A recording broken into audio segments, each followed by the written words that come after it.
ใครคิดถึงสอนรามจอมเบิ้ลบ้างครับผมนี่นะครับเบิ้ลได้หลากหลายเพลงมากนะครับถ่ายขนเขาเลยไม่ได้ค่อยได้ถ่ายเขาลงครับสดมากนะครับเจ้าสอนรามเสียงลิกน่ารักมากนะครับก็เป็นนกเบิ้ลที่ผมรักมากตัวหนึ่งนะครับตัวนี้ที่เรียกว่านกเบิ้ลเพราะว่าเขาเบิ้ลเยอะนะครับเบิ้ลเยอะก็จะมีหลุดเพลงเดี่ยวบ้างนะครับแต่เบิ้ลนี่เป็นหลักเลยนะครับเป็นนกครูที่เอาไว้สอนลูกนกนะครับตัวนี้เพราะมีเพลงหลากหลายครับผมดุมากนะครับ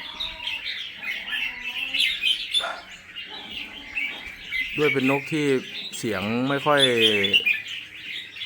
หนักแน่นนะครับก็เลยทำให้ก๊อปติดนกง่ายนะครับไม่ดุจนเกินไปนะครับนี่ครับเบิ้ลดีครับ